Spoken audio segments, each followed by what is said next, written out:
모발 생리 구조에 대해서 알아보도록 하겠습니다. 자, 우리 피부를 한번 보면은요, 우리가 피부를 자세히 보면, 뭐, 노안들은 안 보일란가 모르겠는데, 피부를 자세히 보면 거물처럼 이렇게 막 이렇게 되어 있죠, 그죠? 되어 있는데, 자세히 보시면은 우리가 이 그물이 교차하는 부분에 보면 요렇게 틀이 나와 있어요. 틀이 요렇게 나와 있습니다.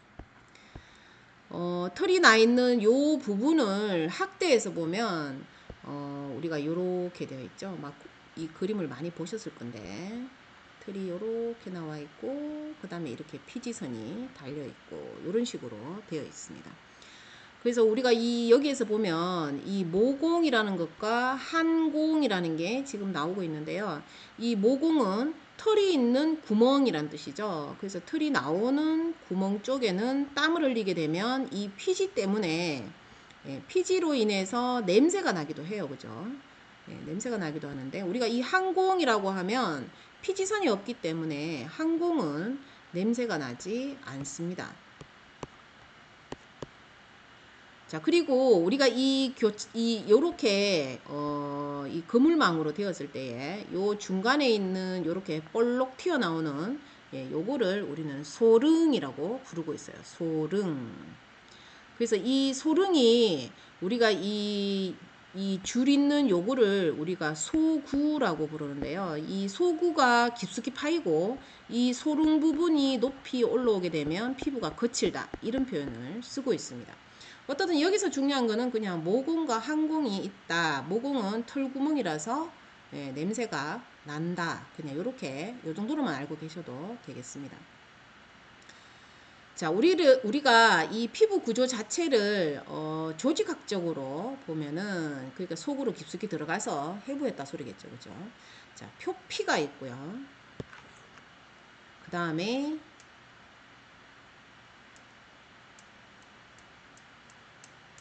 쭉 내려가면 진피가 어디 갔나요? 제가 잘못 봤나요? 표피가 있고 진피가 있고 그 다음에 밑에 피하 조직구층이 있고 이런 식으로 우리가 되어 있죠. 자, 표피 부분이 시험 문제에 굉장히 많이 출제가 되고 있는데요. 이 표피 부분은 우리가 여기에 지금 그림에 나오듯이 각 층마다 이 순서도 여러분들이 외우셔야지만 되고요. 그리고 이 각 층의 특징, 그리고 층에 있는 살아있는 세포가 어떤 게 있는지 이런 것들도 출제가 많이 되고 있기 때문에 여러분들이 다 외우셔야지만 됩니다. 자, 우리가 이 표피 구조를 보면 지금 이게 단면적으로 되어 있는데요. 실제로는 이렇게 U자 형태로 이런 식으로 되어 있어요. 즉 위에 있는 이 부분은 표피에 해당이 되고요. 밑에 있는 층은 진피층에 해당이 됩니다. 그래서 표피와 진피는 이렇게 물결 모양으로 이어져 있기 때문에 우리가 표피와 진피가 이렇게 분리가 잘 되지 않고요. 우리가 꼬집어서 잡아 당겨도 분리가 잘 안 됩니다. 근데 우리가 나이가 들고 노화가 일어나면 이 U자가 점점 평평하게 이런 식으로 바뀌어요. 그러면은 표피와 진피가 분리 현상이 일어나가지고 중간에 곪기도 하죠. 그래서 노인에게서 주로 많이 발생을 합니다. 그래서 노인 피부를 잘못 꼬집어서 시계 잡아 당기 보면 그런 현상이 생길 수도 있다라는 그런 뜻에 해당이 돼요. 자, 우리가 이 표피층에서 한번 보시면은요. 자, 표피는 살아있는 세포로 구성된, 즉, 살았는 세포도 있고, 죽었는 세포도 있다. 이 뜻이겠죠. 자, 표피는 주로 각질 형성 세포로 이루어져 있습니다. 각질이 뭡니까? 때죠, 때. 때를 만들어내는 세포로 주로 만들어져 있는데요. 자, 멜라닌 형성 세포, 랑게르한스 세포, 머켈 세포 이런 것들이 존재한다라고 되어 있습니다. 자, 이러한 내용들은 우리가 밑에 내려가면 좀 더 상세하게 나오기 때문에 좀 이따가 한 번 더 설명을 하도록 하고요. 자, 첫 번째. 자, 각질 형성 세포, 케라티노사이트라고 부르기도 하는데요. 자, 각질 형성세포는 때를 만드는 놈이죠. 자, 각질 형성세포는 표피의 약 95% 정도를 차지한다. 그래서 전층에 존재를 한다라고 되어 있어요. 자, 그러면 때가 어디서부터 형성이 된다? 자, 기저층에서부터 형성이 되어 가지고 쭉쭉쭉쭉쭉 위로 올라와 가지고 예, 때가 돼서 때밀이로 밀면 훌러덩 벗겨지는 거죠. 이게 바로 예, 각질 형성 세포는 기저층에서 만들어져서 위로 올라와서 때로 변신해서 탈락된다. 이렇게 먼저 기억을 해 주시고요. 자, 그러면 기저층에서 형성이 됐다라고 하는 거는 우리가 기저층은 살아있는 세포라는 뜻이겠죠. 그래서 여러분들이 올라오는 순서대로 외우셔야 돼요. 기저층, 유극층, 가립층, 투명층, 각질층. 여기에서 투명층은 손바닥과 발바닥에만 있기 때문에 이거는 손바닥, 발바닥 이렇게 따로 기억을 하셔야 되고요. 그 외에는 기저층, 유극층, 가립층, 각질층 이런 식으로 되어 있습니다. 그래서 순서를 여러분들이 첫 글자만 따서 외우셔도 돼요. 저는 밑에서부터 외우니까 조금 안 외워져 가지고요. 위에서부터 외워요. 각투, 가유기 저는 이렇게 외워가지고 이 갈로로 주관식으로 출제되면 적을 수 있도록 여러분들이 하셔야 돼요. 그래서 무조건 순서대로 여러분들이 다 외우셔야지만 되겠습니다. 자, 각질 형성 세포는 28일 주기로 탈락된다. 때는 28일 주기로 탈락된다는 거 여러분들 뭐 잘 알고 계시죠, 그죠? 이거는 뭐 더 뭐 얘기할 것도 없죠. 그러면은 밑에서 형성돼 가지고 예, 위로 올라와서 때로 뚝 떨어지는 게 28일이 걸린다라는 뜻이기 때문에 매일매일 생성이 되고 매일매일 탈락이 된다. 이렇게 보시면 되겠습니다. 자, 그러면 표피의 각층 구조에 우리가 이 특징을 한번 보시면은요. 자, 각질층은 자, 20개에서 25개 층의 죽은 세포로 구성되어 있습니다. 자, 케라틴 50%로 이루어져 있고요. 그리고 지질층, 천연 보습 인자를 가지고 있어요. 자, 천연 보습 인자가 어디에 있다? 각질층에 있다. 표피 중에 각질층에 있다. 이렇게 반드시 기억을 하셔야 되겠죠? 자, 우리가 천연 보습 인자를 NMF라고 부르기도 하죠. 자, 각질층의 모양은 피부 표면에 가까울수록 길고 얇은 모양이며 각질층에는 천연 보습 인자가 있어 피부의 기본 수분량을 함유하고 있고 수분 함유 상태에 따라 각질층의 두께가 다릅니다. 그리고 일반적으로 각질층의 수분량은 나이가 젊은 사람인 경우 함량이 높다는 것은 각질층이 좀 두껍다는 소리겠죠. 자, 나이가 들수록 각질층의 수분 함량은 감소합니다. 그래서 우리가 나이가 들면 뭐 속근성 뭐 이런 말들을 하시면서 화장품 많이 찾으시는데 속근성 타령을 하면 아, 나는 늙었구나 이렇게 생각을 하시면 됩니다. 그래서 왜냐하면 천연 보습인자가 수분 함량을 좀 적게 가지고 있는 거죠. 자, 그 다음에 투명층이라고 있어요. 투명층은 제가 손바닥, 발바닥 같은 요런 데 있다라고 제가 얘기를 했었고요. 자, 투명층은 빛을 차단하고 작고 투명한 세포로 구성되어 있고 주로 손바닥, 발바닥 이런 데는 굉장히 두껍게 존재를 하고 있습니다. 두세 층의 평평한 세포로 되어 있고 투명층에는 엘라이딘이라는 반유동성 물질이 함유되어 있어서 투명하게 보이고 피부가 윤기 있게 해줍니다. 자, 요런 설명이 나오면 각각 그 표피의 어떤 층을 말하는지 이런 것들을 아셔야지만 되겠죠. 그래서 엘라이딘이 나오면 엘라이딘, 손바닥, 발바닥 요런 말들이 나오면 아, 투명층이구나 이렇게 기억을 하시면 돼요. 자, 가립층. 자, 가립층은 케라틴 단백질이 뭉쳐져 작은 가립 모양의 세포로 이루어져 있고요. 핵이 없는 2에서 5층으로 구성되어 있다. 핵이 없다 했으니까 살아있는 곳이 아니죠, 그죠? 살아있는 그러면 세포가 없다는 뜻에 해당이 됩니다.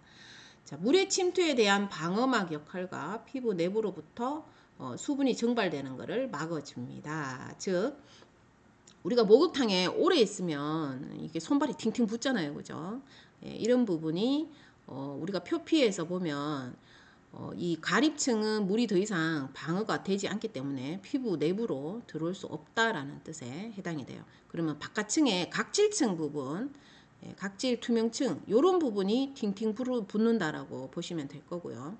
여러분들이 뭐 화장품 같은 어떠한 것들을 발랐을 때도 우리가 각질층하고 투명층에 해당이 된다라고 보셔야 되고요. 보통 뭐 진피층에 들어간다 이런 말들은 모공의 털구멍을 통해서 들어간다라고 보시면 되겠죠. 그런 것들은 시험 문제 안 나요. 자, 그 다음에 유극층. 자, 유극은 표피의 대부분을 차지하는 층으로 세포를 가시 모양으로 서로 연결되어 있어서 가시층이라고 합니다. 자, 유극층은 세포 분열이 활발하다. 그러면은 표피가 그 세포가 살아있다는 뜻이기 때문에 핵이 있다는 소리겠죠, 그죠? 그래서 가립층 그럼 표피를 다칠 경우 손상된 피부를 복구할 수 있고 유극층의 세포에는 세포핵이 있습니다. 살아있는 세포층에 해당돼요. 그래서 유극층과 기저층을 합쳐서 우리는 말피기층 이렇게 부르고 있고요. 말피기층은 각하 과정의 시작과 진행에 큰 역할을 하며 유극층에는 랑게르한스 세포가 존재합니다. 시험 문제에 굉장히 많이 나오고 있어요. 즉 우리가 살아있는 세포층이라고 하면 기저층과 유극층에 해당이 되고요. 가립층에서는 죽기 시작하는 층에 해당이 돼요. 그래서 우리가 이 유극층과 기저층이 살아있는 세포에 해당되기 때문에 세포가 항상 시험 문제에 출제가 되고 있고요. 랑게르한스 세포는 면역과 관련이 있기 때문에 그냥 면역, 랑게르한스 세포, 유극층 이렇게 연관지어서 외우시면 되겠습니다. 시험 문제에서 유극층에 면역에 관여하는 세포는 뭐 이런 식으로 아주 길게 나오기도 하는데 중요한 단어만 나오면 어떤 세포다라는 것을 여러분들이 기억을 하시면 되겠죠. 그러면 당연히 기저층도 살아있는 세포에 해당되죠. 왜냐하면 우리가 때에 해당되는 케라티노사이트 같은 경우에 기저층에서 만들어져서 제가 위로 올라간다라고 했잖아요. 그럼 요소는 당연히 만들었으니까 살아있는 거고 유극층도 살아있어요. 그죠? 이제 요 위에 올라서면서 이제 점점 죽는 거죠. 죽기 시작하면서 마지막 표피에서 탈락이 되는 겁니다. 자, 기저층 보시면요. 표피 중 가장 깊숙한 곳에 있고요. 단층으로 되어 있어요. 다른 것들은 다 여러 층으로 되어 있고 기저층은 단층으로 되어 있습니다. 자, 서로 물결 모양의 경계를 이루고 있고요. 그리고 진피와 맞닿아 있는 층에 해당이 됩니다.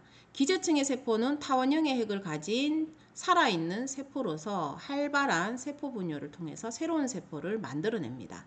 멜라닌 형성 세포에 있는 타원형의 납작한 멜라노좀이라는 소기관에서 멜라닌 색소도 만들어서 저장을 하고 있죠. 자, 케라틴을 만드는 각질 형성 세포는 기저층에서 생성되어 멜라노좀과 함께 각질층으로 이동하여 탈락을 합니다. 라고 되어 있습니다. 자, 그러면 종합적으로 좀 쉽게 한번 설명을 해보도록 할게요. 자, 여기에서 보시면, 자, 기저층 부분 어디냐면, 요거 표시가 잘못됐는데요. 여기에 피자 바이트 같이 생겼는 요게 바로 기저층이에요. 그래서 기저층은 한 줄로만 되어 있죠. 그래서 단층이라는 문제가 나오면 무조건 기저층이라고 보시면 되고요. 그리고 이 단층에 크게 확대해서 보면 이렇게 연결이 되어 있는데, 여기에 이런 식으로 거미줄 모양으로 막 이렇게 붙어 있는 게 멜라닌 형성 세포라고 보시면 되겠습니다. 그러면 멜라닌 형성 세포는요, 이거를 크게 확대해서 보면은요, 이 멜라닌 형성 세포가 이렇게 쭉쭉쭉 팔을 뻗어 가지고 이런 식으로 형성되어 있어요. 가지를 쭉쭉쭉 뻗고 있습니다. 가지를 뻗고 있는 이유가 또 있어요. 왜냐하면 이 멜라닌 형성세포 안에는 타원형으로 납작하게 생겼는 멜라노좀이라는 게 있는데요. 이 멜라노좀 안에서 멜라닌 색소를 만들어 가지고 이 보따리 안에다가 보관을 합니다. 그러면 이 보따리들이 요렇게 요런 식으로 자, 여기에 요렇게 멜라노좀이 멜라닌 색소를 만들어서 멜라노좀이라는 보따리 안에다가 담아가지고 이렇게 발에다가 이렇게 다 발손이라고 해야 되나? 뭐 하여튼 가지고 있습니다. 이렇게 가지고 있으면 이 멜라닌 색소를 멜라노좀 안에다가 그러면 보따리 가지고 있다 그랬죠. 그러면 이 발이 뻗어져 있는 이유가 뭐냐면 우리가 이 기저층에서 각질 형성 세포가 만들어진다 그랬잖아요.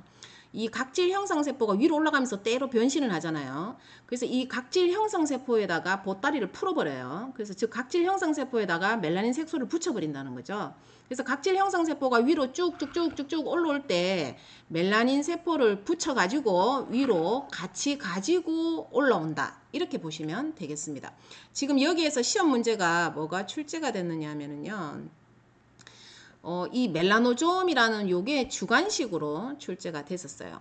그래서 나머지 부분 여러분들이 이해를 제가 먼저 하라고 제가 얘기했었죠. 멜라닌 형성 세포에서 이 멜라닌이라는 색소를 만들어 가지고 멜라노좀이라는 보따리에다가 보관을 했다가 각질 형성 세포에 던지다 그랬죠. 왜? 발이 길게 나와 있으니까 던져 가지고 위로 쭉쭉쭉쭉쭉 표피 쪽으로 올라옵니다. 자, 어떻든 우리는 이 유국층하고 기저층이 살아있는 세포에 해당이 되고요. 우리가 이 유국층에는 랑게르한스 세포라는 게 있었고 면역에 관련이 된다라고 했었고요. 그리고 이 기저층에는 머켈 세포라는 게 있습니다. 이 머켈 세포는 우리가 신경하고 연결되어 있기 때문에 촉각 세포라고 부르기도 해요. 그래서 신경하고 연결되어 있는 촉각세포라고 부르는 거는 머켈세포고, 머켈세포는 기저층에 있다. 그래서 우리가 기저층까지 우리가 이렇게 자빠져가지고 갈아붙이면은 위에 살짝 갈았을 때는 안 아픈데 이 기저층까지 다치게 되면 굉장히 아픕니다. 그게 바로 이 머켈세포 때문에 그렇습니다. 그래서 우리가 기저층에는 머켈세포가 있고요. 멜라닌 형성세포가 있고 또 각질 형성세포가 있죠. 그리고 각질 형성세포는 기저층에서 만들어져서 위로 전 구간에 다 분포를 하고 있습니다. 그래서 나머지는 여러분들이 쭉 읽어보시면 되겠죠. 제가 이렇게 좀 어렵게 쭉쭉쭉 많이 적어 놓긴 했지만 좀 쉽게 제가 방금 말씀을 드렸기 때문에 잘 알고 계시리라 생각합니다. 지금 여기에 보시면 멜라닌 형성세포의 수는 인종에 따라 차이가 없다. 멜라닌 형성세포가 뭐예요? 멜라닌을 만들어내는 놈이죠. 멜라닌을 만들어내는 놈은 거의 사람마다 평균적으로 비슷합니다. 이 멜라닌 형성 세포 때문에 뭐 백인, 흑인, 항인 이렇게 갈라지는 게 아니고요. 멜라닌 색소 양 때문에 그렇죠, 그죠? 이 멜라닌 색소를 많이 만들어 가지고 멜라노좀에 많이 보따리에다 저장해 놨다가 위로 집어 던지면 색깔이 진하게 나온다. 이런 뜻으로 보시면 되겠습니다.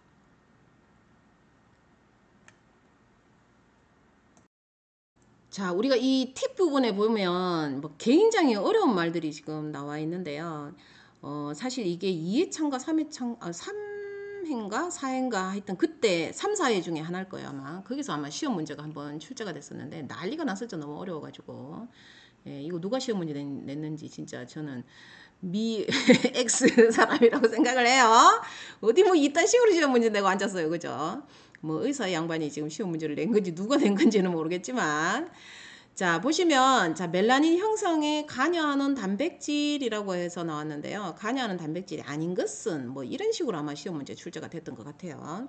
자 TRP1, TRP2, 파2, 파3, 액틴 이런 것들이 멜라닌 형성에 관여하는 단백질이다. 근데 뭐 이거 다시 나올란가 모르겠습니다. 다시 안 나오지 싶어요. 이런 문제는 뭐 상관이 없는 것들이라서. 근데 반드시 여러분들이 기억하셔야 되는 부분은 뭐냐면요. 지금 여기에 정리가 되어 있어요. 자, 아미노산 중에서 티로신이라는 성분이요. 산화가 돼가지고 도파로 바뀌고요. 도파가 다시 도파키논으로 이런 식으로 산화가 됩니다.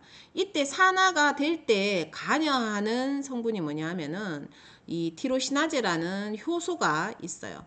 근데 이 티로시나제가 산화를 시키려면 열심히 일을 하겠죠. 그죠? 열심히 일을 하려면 밥이 있어야 돼요. 밥. 그래서 얘는 반드시 구리이온하고 결합을 해서 이 산화시키도록 관여를 하고 있습니다. 그래서 요게 지금 구리라는 게 시험 문제에 출제가 됐었어요. 그래서 구리이온이라는 거 반드시 기억을 하시기 바랍니다. 구리이온. 자, 티로신이 도파키논으로 산화기에서 관여하는 효소는 티로시나제고요. 티로시나제는 반드시 구리이온이 있어야지만 가능하다. 그 외에 더 추가적으로 필요한 밥들은 여기 보시면 TRP1, TRP2, 파2, 파3, 그 다음에 액틴 이런 것들이 필요해요. 요 관련돼서 뭐 학교에서 전공하신 분들은 뭐 이거는 기억나시죠, 그죠? 파2, 파3 배웠던 거는. 네, 근데 어떻게 이런 것들이 시험 문제 나올 수 있는지 좀 뿔따구는 합니다. 객관식으로 나왔었어요. 아닌 것은 아마 이런 식으로 나왔던가, 뭐 맞는 것은이었던가, 하여튼 뭐 그랬던 것 같아요. 자, 어떻든 여러분들은 티로시나제는 구리이온이 필요하다. 구리이온을 가지고 산화에 관여한다. 요거는 반드시 기억을 해주시기 바랍니다. 자, 밑에 부분은요, 멜라닌 색소 침착 방지에 대해서 나오는데요. 이게 바로 이제 우리가 이 화장품에서 기능성 화장품이 있는 이유가 무엇인지, 그게 이제 굉장히 중요한 부분이라고 할 수가 있죠. 여러분들이 기능성 화장품을 만들 때에 사용하는 그러한 기능성 성분들이 왜 기능성인가 이런 거에 대해서 나오는데, 우리가 이 멜라닌이기 때문에 우리가 이 미백 성분에 관련된 것들이 지금 여기에 나오겠죠. 자, 자외선을 차단하기 위해서는 자외선 차단 제품을 사용하면 된다. 뭐 제일 간단하네요. 자, 두 번째 보시면 티로시나제의 활성 작용을 억제시킨다라고 되어 있어요. 자, 티로시나제의 활성을 억제시키는 성분은 어떤 게 있느냐? 자, 보시면 코직사는 여러분들 안 해오셔도 될 것 같고요. 자, 알부틴, 당나무 추출물, 알파 비사보롤, 유용성 감초 추출물. 요게 바로 우리가 티로시나제의 활성을 억제시키고 있습니다. 즉 산화가 안 되도록 만드는 거죠. 자, 세 번째 보시면 티로신 효소 작용의 억제 및 도파의 산화 억제, 즉 산화가 되지 않도록 막아준다. 다른 말로 하면 뭐 항산화제를 투입하면 되겠죠. 산화가 되지 않도록 하려면은. 그러면 항산화제를 투입하는 것은 우리가 대표적인 게 비타민 C 유도체 이렇게 되어 있습니다. 우리가 왜 사람이 먹는 것도 비타민 C가 항산화제로 사용이 되고 있죠. 위에 거랑 조금 다른 거는 뭐냐면 티로시나제는 활동을 하려면 밥이 있어야 되는데 밥을 제거한다는 뜻이잖아요. 그죠? 여기 보면 구리이온 제거라는 말이 나오잖아요. 구리이온과 결합하지 못하도록 억제시키는 성분들이 지금 위에 있는 요거에 해당이 되고요. 그 다음에 산화를 막아주기 때문에 항산화제다라는 뜻에서 비타민 C 유도체 등이 항산화제로 사용된다. 비타민 C는 항산화제로 화장품에서는 기능성으로 우리가 등록이 되어 있지 않죠. 그런 것들도 시험 문제 나오면 여러분들이 굉장히 잘 틀리더라고요. 비타민 C는 기능성 성분으로 등록이 되어 있지 않습니다. 비타민 C 유도체를 밑에 다 외우려고 하면 머리 뽀개지죠. 전공 안 했는 사람들은 처음 듣기 때문에 뽀개집니다. 비타민 C의 표준화 명칭은 아스코빅 애시드에 해당이 되는데요. 이 아스코빅 애시드는 기능성 물질이 제가 아니다라고 얘기를 했었고요. 이 비타민 C 유도체에 해당되는 물질들을 보면 공통적인 성향이 있어요. 왜냐하면 비타민 C를 가지고 바꿨으니까. 그래서 아스코빌이란 말 계속 나와요. 그죠? 자, 요렇게 되어 있는 것들은 그냥 비타민 C 유도체의 기능성 물질이다. 이렇게 여러분들이 기억을 하시면 되겠습니다. 자, 파2, 파3 방지, 콩 단백질 분자, 뭐 STI, BBI에 의해 방지된다. 이거는 안 해오셔도 괜찮을 것 같고요. 자, 5번에 보시면 멜라닌 형성 세포의 독성 물질을 사용한다. 자, 독성 물질 사용하는 거는 화장품하고 상관이 없기 때문에 그냥 알아만 두라고 그냥 적어 놓은 거고요. 우리가 이 화장품하고는 전혀 상관이 없습니다. 그렇지만 시험 문제에는 이 하이드로키논이라는 성분이 히드로키논이라고 해가지고 나오죠. 이게 지금 굉장히 많이 나오고 있죠. 이거는 의약품 원료에 해당되기 때문에 우리가 화장품에는 사용할 수 없는 원료에 해당이 됩니다. 이 히드로키논으로 우리가 한온시켜서 만든 게 알부틴에 해당이 되죠. 그래서 불안정한 알부틴 같은 경우에 뭐 알파에 같은 경우에는 알파알부틴은 뭐 하이드로키논으로 다시 한온되는 경우가 많다 뭐 이런 말들이 좀 많긴 한데 어떻든 하이드로키논이란 이 성분 자체는 우리가 이 화장품에는 사용할 수 없는 원료에 해당되지만 이걸 투입하게 되면 그 멜라닌 세포가 없어져 버리죠. 그래서 우리가 이걸 잘못 사용하면 과다하게 사용했을 때에 백반증을 유발할 수 있기 때문에 화장품에서는 사용할 수가 없습니다. 즉 얼룩얼룩하게 부분적으로 하얗게 나타내는 그런 것들이 백반증에 해당이 되죠. 자, 6번에 보시면 각질세포의 박리로 멜라닌 생성을 억제시킵니다. 그러니까 껍데기로 훌떡 벗겨 버리는 거죠. 우리가 이 박피할 때 사용하는 성분이라고 하면 아하, 바하가 대표적인 거고요. 아하는 수용성이고 바하는 지용성에 해당이 되죠. 그리고 레티놀 성분 같은 경우에도 예, 박피하는 기능이 있어서 우리가 보통 민감성에 사용했을 때에 이 좀 따갑다든지 뭐 다른 그런 부작용을 얘기하시는 분들이 의외로 좀 많습니다. 그 이유가 뭐냐면 예, 박피를 하기 때문이죠. 자, 멜라닌 이동을 억제시킨다. 자, 나야신 아마이드는 지금 위에 있는 알부틴하고 전혀 다르죠, 그죠? 자, 멜라닌이 각질 형성세포로 이동하는 거. 멜라닌이 각질 형성세포 이동하는 거 아까 제가 설명했죠. 예, 멜라노좀이라는 보따리에서 확 풀어가지고 각질 형성세포로 집어 던져야 되는데, 물론 이 과정이 중간에 더 긴 그러한 이동 과정이 있지만, 우리는 그런 것까지는 몰라도 됩니다. 네, 어떤 분이 저한테 이걸 막 이렇게 길게 풀어가지고 단톡에다 막 올리니까 다른 사람들이 머리 헷갈려가지고 하시던데, 네, 지금 이 듣고 계시는 의사 선생님과 약사 선생님께 부탁드리는데요. 저는 이 화장품에 관련된 내용만 알려주면 되고, 그리고 학생들도 화장품에 관련된 부분만 알면 되기 때문에 더 깊숙이는 예, 안 들어가도 될 것 같습니다. 예, 여러분들이 똑똑하고 대단하신다는 건 알고 있지만 예, 시험 문제가 그 정도까지는 나오지가 않아요. 자, 그래서 이 멜라닌이 각질 형성세포로 이동하는 것을 차단시켜주는 게 예, 바로 나야신 아마이드에 해당이 되고요. 우리가 알부틴 많이 사용하죠. 미백제에서도. 알부틴은 티로시나제가 일 못하도록 예, 구리이온을 제거하는 예, 그러한 역할을 하고 있다. 차이점을 아시겠나요? 자, 항산화제 역할은 비타민C 유도체다. 이렇게 예, 정확하게 여러분들이 세 개를 구분해서 알 수 있도록 기억하시기 바랍니다.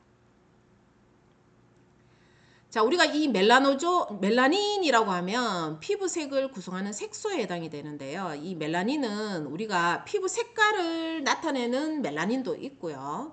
그 다음에 올라와서 기미를 만드는 놈도 있죠. 그래서 이 멜라닌 종류에 대해서 지금 나오고 있는데요. 자, 피부색을 결정하는 색소는 멜라닌, 헤모글로빈, 카로틴 이런 게 있다. 헤모글로빈은 시뻘겋게 보이기 때문에요. 밑에 네모표에 보시면 자, 색상은 적색으로 보인다. 이거 피잖아요. 피 색깔이 적색으로 보이죠. 우리가 이 헤모글로빈이 뭐 보통 보면은 뭐 이 목이 빨개지는 사람도 있고 이렇게 붉은 빛깔 뭐 이런 것들 보면 다 이 모세혈관 때문에 그렇죠. 그래서 헤모글로빈은 적색의 색깔을 나타내고 있고 멜라닌은 많으면 흑색을 나타낸다. 흑인은 멜라닌이 굉장히 많겠죠. 그리고 우리가 이 멜라닌이 가다 만들어지면 또 기미가 또 만들어지잖아요. 근데 기미가 뭐 시뻘겋게 만들어지지는 않죠. 시커멓게 만들어지지. 그래서 멜라닌은 흑색, 헤모글로빈은 적색, 카로틴은 예, 누른 항색에 해당됩니다. 유독 우리가 이 항인종 같은 경우에도 보면 유독 이게 노란기가 좀 강한 사람들이 있죠. 그런 경우에는 카로틴이 예, 양이 많다 이렇게 보시면 되겠습니다. 자, 멜라닌의 종류에서 보시면은요. 자, 유멜라닌, 페오멜라닌이라는 게 있고요. 그 다음에 피부색을 나타내는 이 저기 뭐예요? 흑갈색을 띠는 유멜라닌과 붉은색을 띠는 붉은색과 황색을 띠는 페오멜라닌은 피부색을 결정하는 인자에 해당됩니다. 라고 되어 있습니다. 요 부분이 시험 문제에 한번 출제가 됐었어요. 유멜라닌, 페오멜라닌. 여러분들이 요 용어 반드시 기억을 해주시기 바랍니다.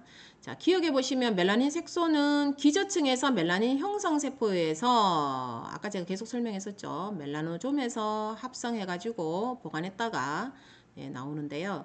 우리가 지금 우리 몸에서 이 색깔이 있는 부분을 보면은 우리가 머리카락 시커멓죠, 그죠? 그리고 눈동자도 시커멓고요. 물론 뭐 안 시커멓고 다른 색깔을 갖고 있는 사람들도 있겠죠. 자, 요런 부분에 우리가 멜라닌 색소가 많이 분포하고 있다라고 할 수가 있습니다. 자, 멜라닌은 인체를 자외선으로부터 보호하지만 우리가 이 흑인 같은 경우는 주로 이제 아프리카에 계시는 분들이 흑인 피부에 해당이 되는데요. 이 다른 데 비해서 자외선이 많이 노출이 되겠죠. 그래서 자외선이 많이 노출되는 경우에 이 가다 분비가 되고 있습니다. 근데 이 멜라닌은 이 자외선으로부터 보호를 해준다라고 되어 있기 때문에 우리가 이 자외선을 많이 쬐면 피부암을 일으키기도 하고 또 노화의 주범이 되기도 하죠. 우리가 왜 농촌에 사는 사람하고 도시에 사는 사람하고 많이 틀리잖아요. 그죠? 그래서 피부를 보호해주는 역할을 하고 있는 거는 멜라닌이다. 자외선으로부터 보호. 중요하니까 그거 외워주세요. 그래서 과다하게 생성되면 기미, 주근깨, 노인성, 반점, 흑색증 뭐 이런 것들도 나타날 수도 있다.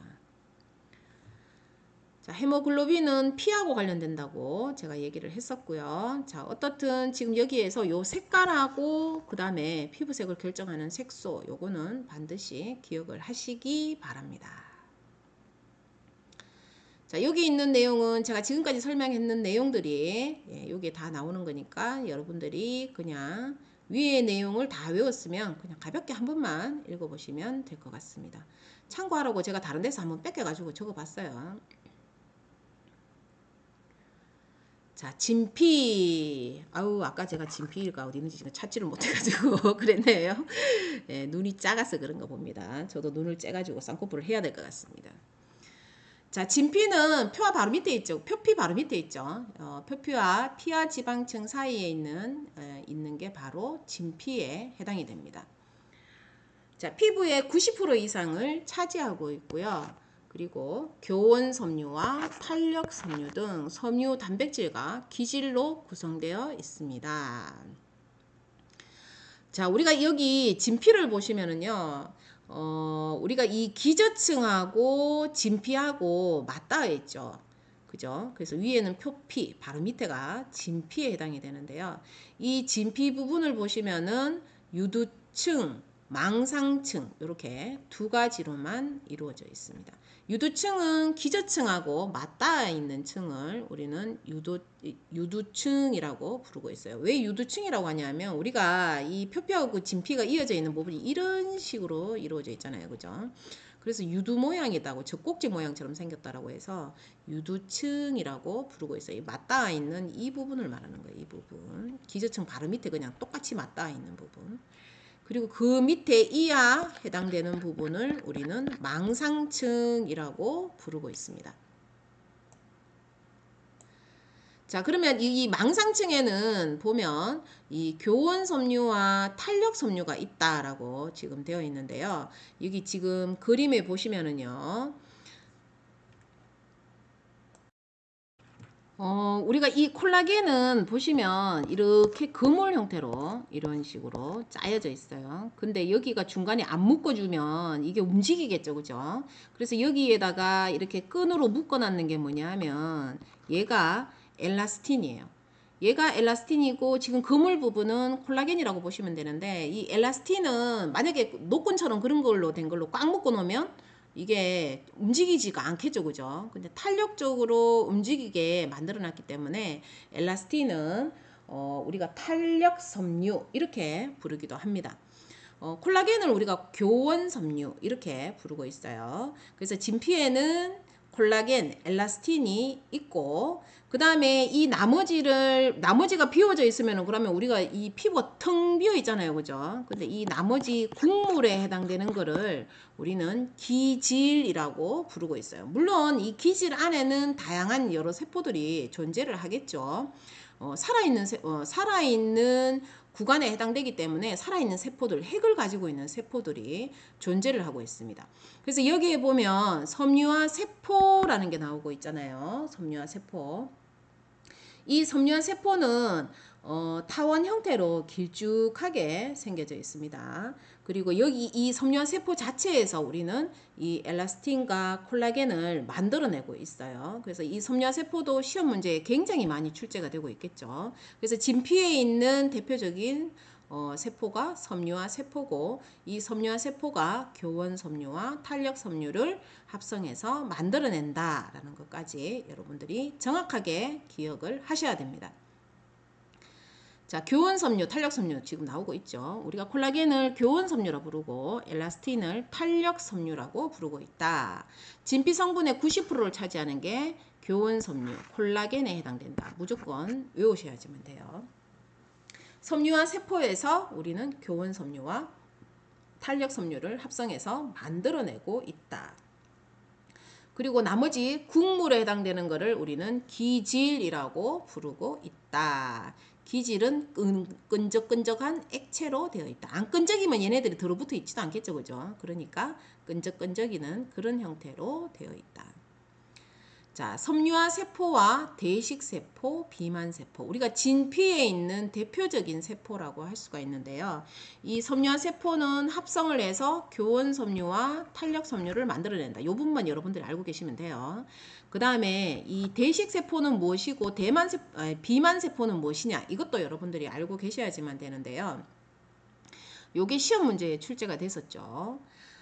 자, 비만 세포는 동물 결합 조직에 널리 분포하고 염증 반응에 중요한 역할을 한다. 백혈구의 일종에 해당이 되는데 이게 바로 비만 세포에 해당이 된다. 자, 대식 세포는 먹는다라는 말이 들어가 있기 때문에요. 우리가 이 세포가 이 합성을 하면서 생기는 세포 찌꺼기들을 먹어서 없애는 식작용을 하고 있어요. 그래서 먹는 그 세포 찌꺼기를 먹는 식작용을 하는 거는 대식 세포다. 이렇게만 기억을 하시면 되겠습니다. 그래서 뒤에 있는 설명이 나오면 여러분들이 중요한 단어만 기억을 하셔가지고 어떤 세포인지 진피에 있는 세포라고 분명히 여러분들이 또 나오겠죠, 그죠? 시험 문제에. 그러면 대식 세포냐, 비만 세포냐, 섬유화 세포냐 이 셋 중에서 정확하게 구분을 할 수가 있으면 되겠습니다. 자, 피하 조직. 우리가 진피 바로 밑에는 피하 조직이라는 게 있죠. 그래서 피하 지방이라고 부르기도 하고요. 우리가 피하 조직이라고 부르기도 합니다. 자, 전신 피부의 밑과 근육, 뼈 사이에 위치하고 지방을 함유하고 있으며 진피 아래층을 피하 조직이라고 부르고 있다. 자, 3번에 보시면 진피보다 더 두꺼운 층이고 수분을 조절하고 더 두꺼운 이유가 뭐예요? 여러분들은 피부에 보면 지방층을 굉장히 두껍게 많이 가지고 있어요. 물론 비만인 사람들은 더 많이 두껍겠지만 우리가 그 피하 조직에 있는 지방층 자체가 우리 몸을 따뜻하게 유지하는 그러한 기능도 가지고 있고요. 여러분들이 뭐 엉덩방아를 찍어서 이렇게 자빠지면은 엉덩이에 특히 지방이 엄청나게 많이 있죠. 이제 그게 싫어서 지방을 빼시는 분들이 되게 많은데 이렇게 자빠지면은 엉덩이가 출렁 하면서 엉덩이 뼈를 보호할 수 있어야지만 되는데 그걸 빼버리면 뼈가 부러지는 사태가 발생을 하죠. 그래서 뚱뚱한 사람들은 엉덩방아 찍으면 절대로 뼈가 부러지지 않습니다. 왜? 지방이 두꺼워서 탄력적으로 출렁거리기 때문에 그렇죠. 그래서 지방이 하는 역할을 보면 탄력성을 유지한다라는 말들이 여기서 지금 나오고 있죠. 그래서 지금 여기에 보면 제가 정리를 잘 해놨습니다. 자, 피하 지방을 생산하여 몸을 따뜻하게 보호하고 자, 수분을 조절하는 기능과 함께 탄력성을 유지한다. 그래서 외부로부터 뼈를 보호하는 몸을 또는 뭐 장기를 이런 것들을 보호하기 위해서 우리 몸에 반드시 이 피하 조직에 있는 지방층이 반드시 있어야지만 된다라고 되어 있습니다.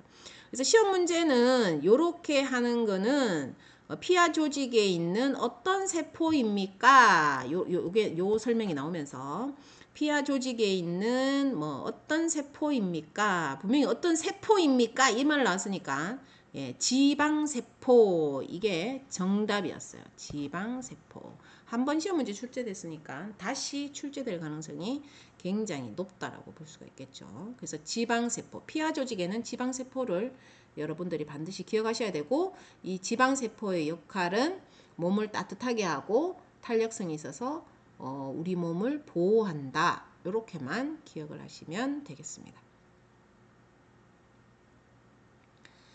자, 우리가 피부를 뜯어서 보시면은요, 우리가 아까 제일 처음에 볼 때 우리가 이 땀샘에 대해서 나왔었는데요.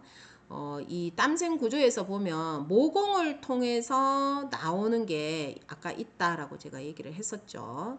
그래서 모공을 통해서 나오는 거, 그리고 모공을 통하지 않고 냄새가 안 나는 땀, 이렇게 두 가지가 존재하고 있습니다. 그래서 아포크린선, 뭐 에크린선 우리가 이런 말들로 사용을 하기도 하는데요.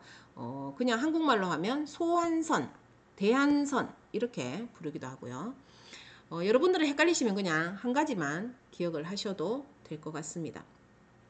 자, 일단 우리가 이 모공 구멍으로 나오는 땀에 해당되는 것, 즉 아포크린선을 통해서 나오는 땀들, 이런 땀들은 보면 제가 냄새가 난다라고 얘기를 했었죠. 왜? 피지선을 통과해서 같이 나오기 때문에 냄새가 납니다. 주로 우리가 땀을 흘려서 냄새 나는 쪽이 어딘지를 먼저 생각하면 되겠죠. 보시면 대표적인 겨드랑이, 배꼽 주변, 사타구니, 젖꼭지 이런 데는 우리가 땀을 흘리면 분비물과 함께 나오기 때문에 주로 냄새가 나는 부분이 있고, 아포크린선 한 선이 존재하는 그런 구간이다라고 보시면 되겠습니다.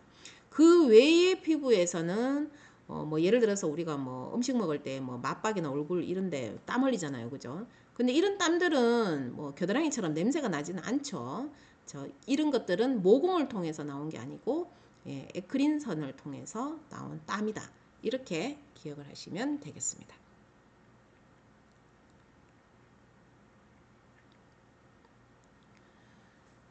자, 우리가 이 피지선을 보시면은요, 이 피지선은 우리가 모공 그 안에만 있죠.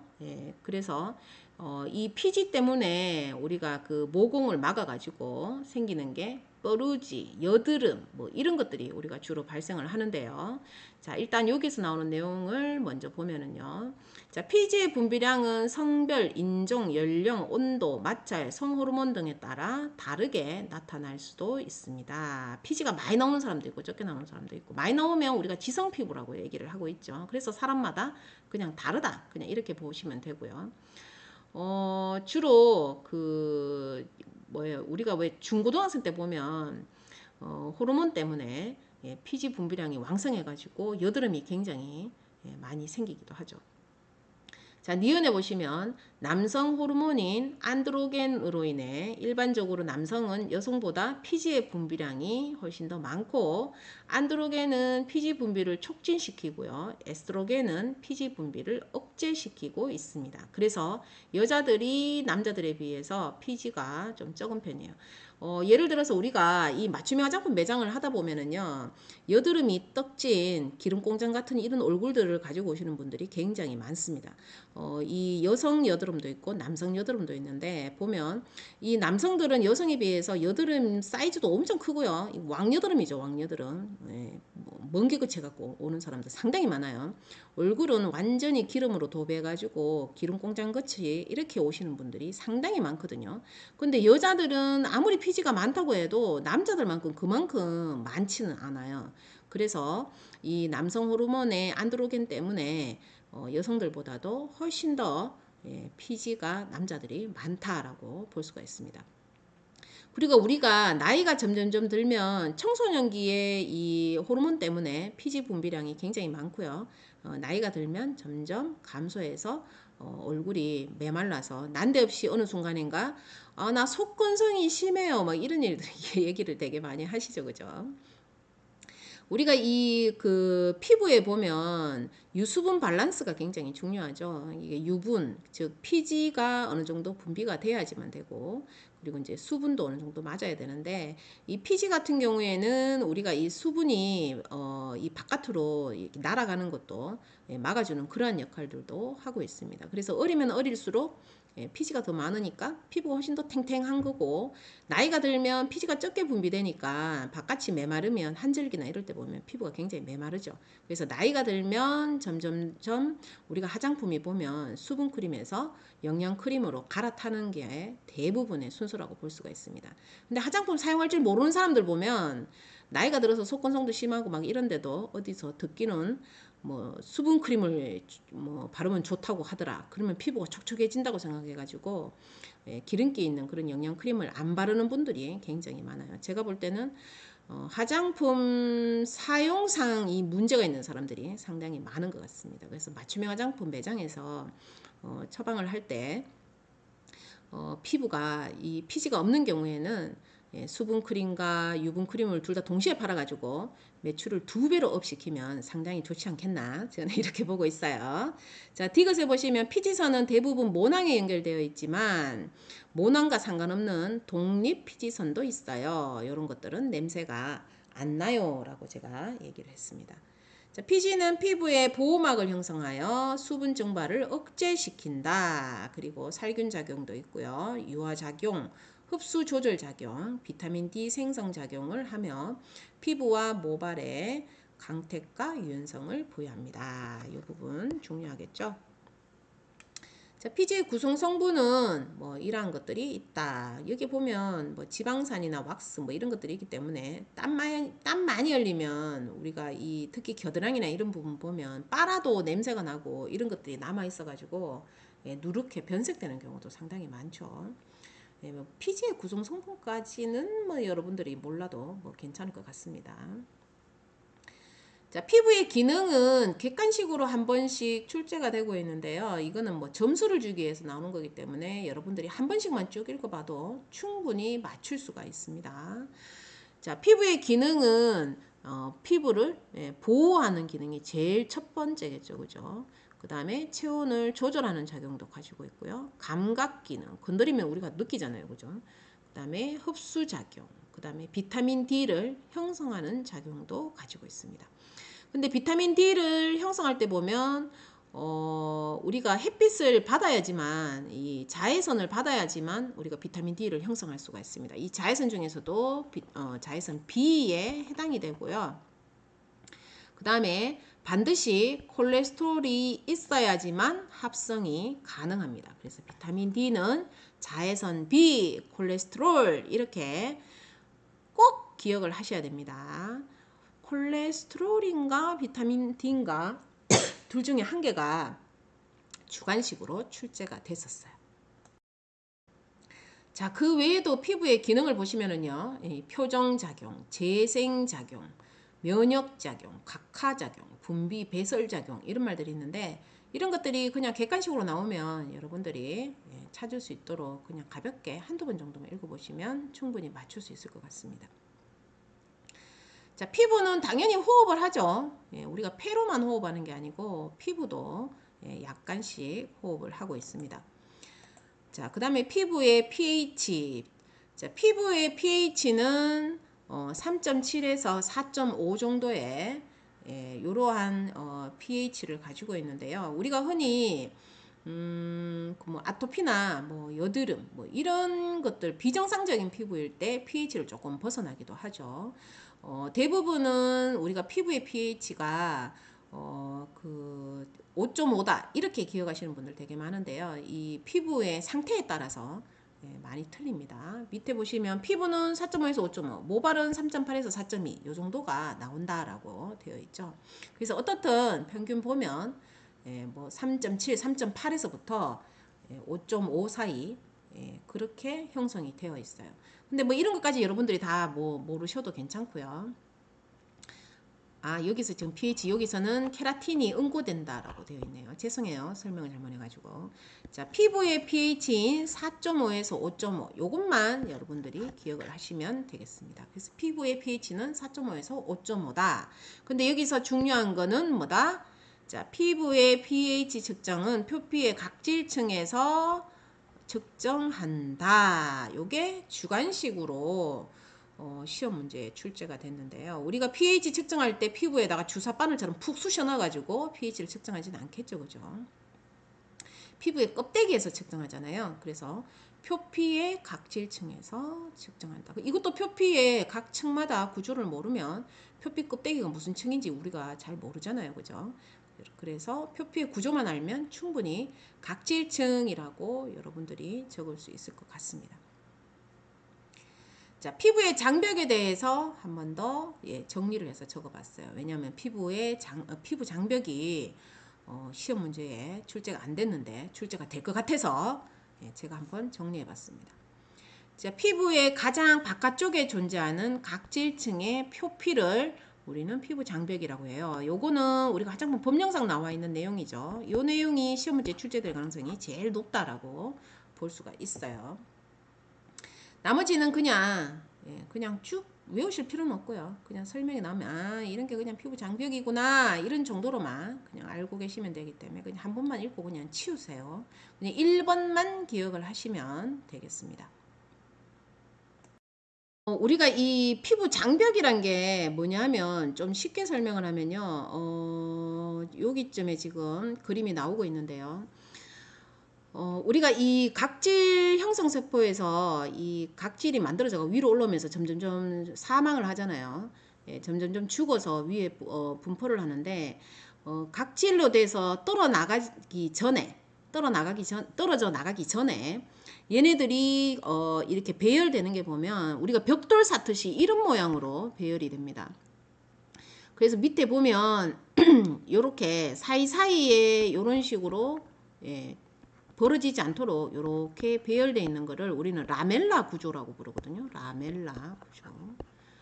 라멜라 구조로 벽돌로 차근차근 죽기 일보 직전에 때들을 쌓아요. 때들을 쌓는데 이거는 이 각질세포는 우리가 이 각질층에 해당되는 요거 같은 경우에는 때로 밀었을 때 우리가 때수건으로 밀었을 때에 때로 나오지 않는 부분이겠죠. 그죠? 일부만 그냥 마지막 28일 다 했는 것들만 마지막에 일부 찌그러진 것들만 때로 튕겨 나갈 거고요. 착착착착 죽기 위해서 쌓입니다. 근데 쌓이는 요게 바로 우리가 피부 장벽이다 이렇게 보시면 돼요. 벽돌처럼 쌓아가지고 최종 마지막 지점에서 피부를 보호하기 위해서 있는 겁니다. 근데 요런 피부 장벽층을 병원 가서 홀딱 싹 깎아내면은 우리가 뭐 깐 계란 피부 뭐 이런 거 만들려고 홀딱 깎는 사람들 간혹 있죠. 깎아버리면은 처음 깠을 때는 피부 계란처럼 되는데 장벽이 날아가 버렸기 때문에 갑자기 피부가 예민해지고 그리고 뭐 김이나 이런 것들도 더 빨리 끼고 왜? 피부 보호를 제대로 못하니까 그죠. 그래서 그런 부분들이 많이 발생을 하는 것 같습니다. 그래서 어떻든 우리가 이 피부 장벽이라는 부분 라멜라 구조로 형성이 되고 요런 부분들이 피부 장벽이라고 부르고 있다. 이렇게 기억을 해주시면 되겠습니다. 자 여기 보시면 죽은 각질 세포들이 가서 피부 장벽을 형성한다라고 되어 있죠. 자 천연 보습인자. 자, 피부의 수분 유지는 건강한 피부를 유지하기 위한 기본 조건이다. 우리가 각질층에 분포하는 게 천연 보습인자였죠. NMF 천연 보습인자가 분포하고 있습니다. 자, 천연 보습인자 세포 간지질, 피지 성분 등이 수분 증발을 막아서 피부의 유수분 밸런스를 유지시키고 있습니다. 자, 천연 보습인자는 피부 내에 존재하는 피지의 친수성 부분을 의미하며 피부의 수분량을 조절하고 자, 여기에서 친수성 부분이라는 거 기억하시고요. 피부 조건을 방지하는 중요한 역할을 한다. 천연 보습인자는 습도가 낮은 상황에서도 수분을 유지하려는 능력이 뛰어나다. 각질층은 약 10에서 20%의 수분이 함유되어 있고 10% 이하인 경우는 우리가 건성 피부, 아토피 피부 이런 말로 부르고 있다라고 되어 있죠. 밑에는 그냥 가볍게 한번 읽어보시면 되겠습니다. 이 팁 부분에 보시면은요, 우리가 이 천연 보습인자는 우리가 아미노산이잖아요. 그죠? 이 아미노산이 보습에서 굉장히 중요한 역할을 하다 보니까 요즘은 화장품의 첨가물로 이 아미노산을 굉장히 많이 넣고 있는데요. 우리가 이 아미노산 같은 경우에 보시면 프로필라그린이 분해되어서 필라그린이 되고 이 필라그린이 분해돼서 아미노산이 된다라고 되어 있습니다. 지금 여기에 있는 요 부분이 시험 문제에 출제가 됐었는데요. 자, 필라그린은 각질세포의 케라틴 섬유의 본드 역할을 한다라고 되어 있죠. 케라틴 섬유의 본드 역할. 필라그린이 부족하면 각질세포 간의 결합이 약해져 가지고 피부가 건조해지고 알레르기를 유발할 수도 있다. 필라그린에서 단백 분해되어 아미노산이 생성되기 때문에 필라그린은 건성 피부, 아토피 피부 등의 문제의 해결 방안으로 높은 관심을 받고 있습니다. 여기서 필라그린을 갈로갈로로 해가지고 시험 문제에 출제가 됐었어요. 그래서 이 필라그린이 아미노산으로 그 분해돼서 바뀐다라는 거, 그리고 이 케라틴 섬유의 본드 역할을 한다는 거, 요렇게만 기억을 하시면 되겠습니다. 앞에 뭐 프로필라그린에서 분해돼서 왔다, 뭐 이 정도까지는 기억을 안 하셔도 괜찮고요. 필라그린을 요 단어를 기억을 하시면 되겠죠. 설명이 나오면 무엇을 말하는지만 맞추면 되겠습니다. 자, 표피의 지질. 표피는 주로 뭐가 많죠? 때가 있죠, 때. 때가 때로 바뀌어서 죽기 위해서 밑에서부터 쭉쭉쭉쭉쭉 올라오기 때문에 때들이 많습니다. 때들이. 때가 되기 위한 것들, 즉 각질들이 많죠.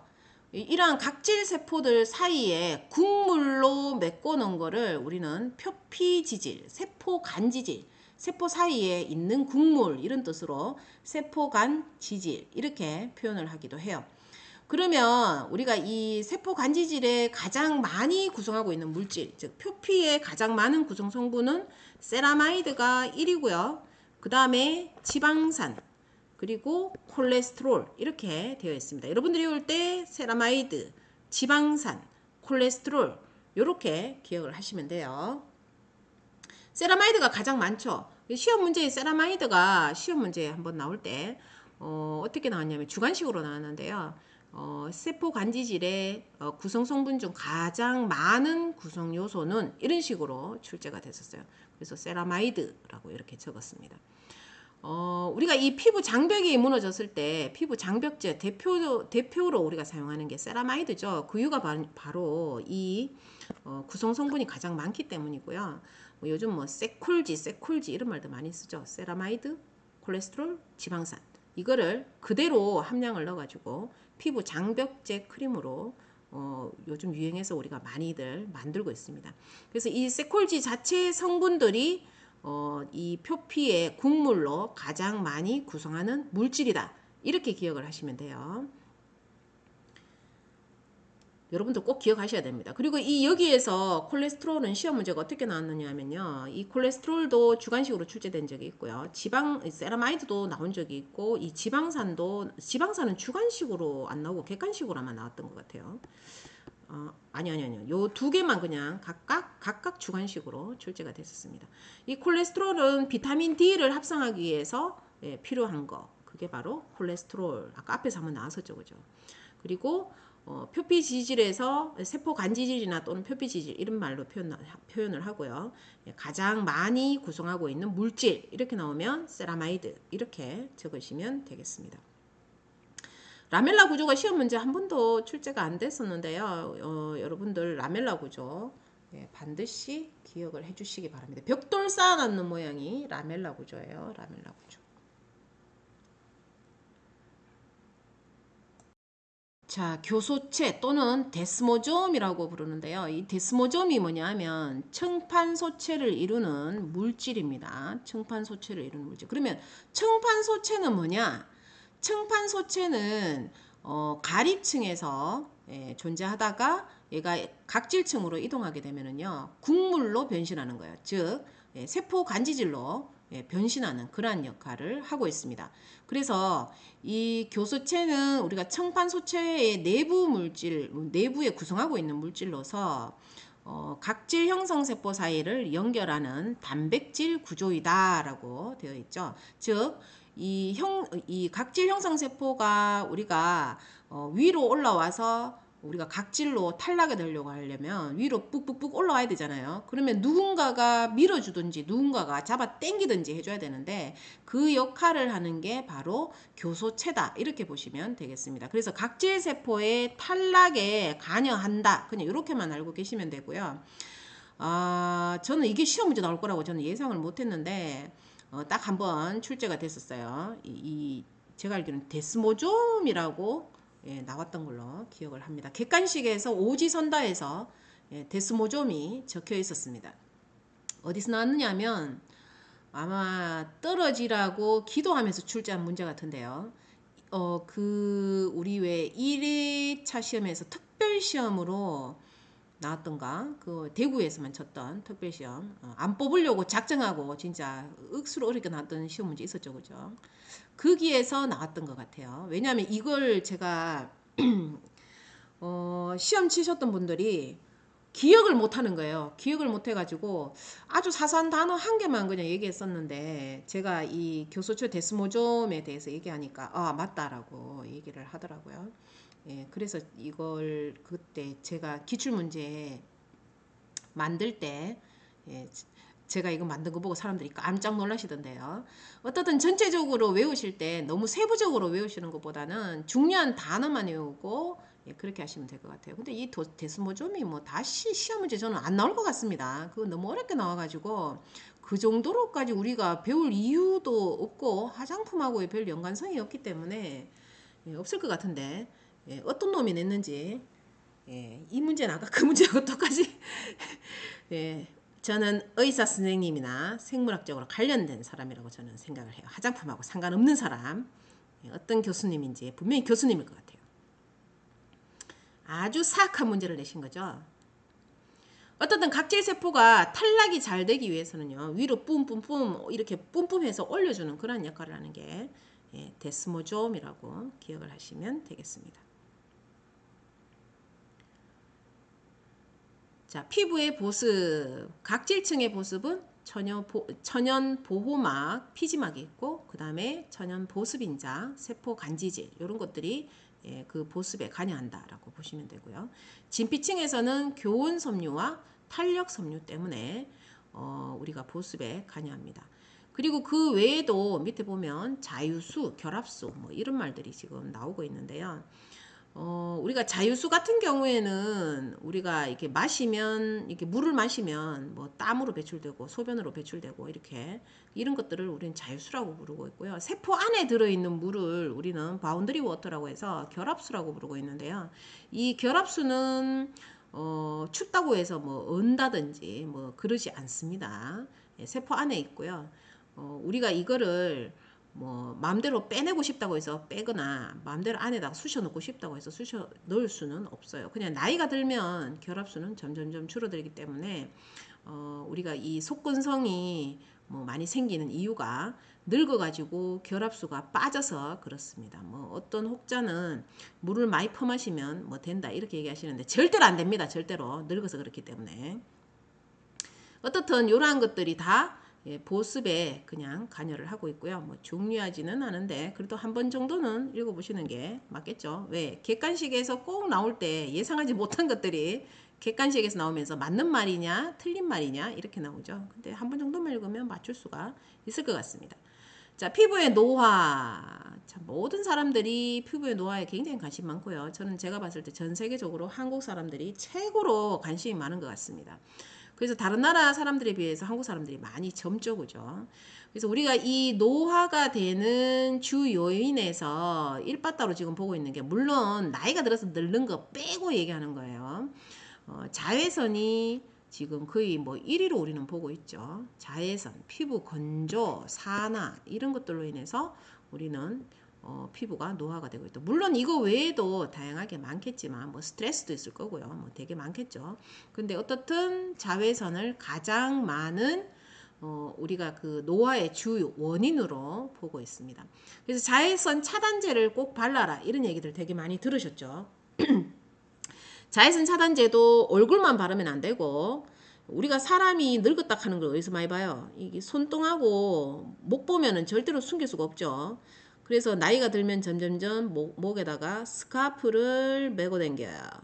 근데 손이 늙는 거는 어떻게 할 수가 없죠. 간혹 TV에 보면 조금 우아한 아줌마들이 나오면 스카프 메고 장갑 끼고 우아한 척하면서 이렇게 나오는 이유가 이 목하고 이 손등에 주름이 굉장히 많이 생기기 때문이고 예, 그 많이 생기는 이유가 뭐냐? 사람들이 화장품을 바르거나 자외선 차단제를 바를 때 목이나 손등에는 바르지 않는다는 거죠.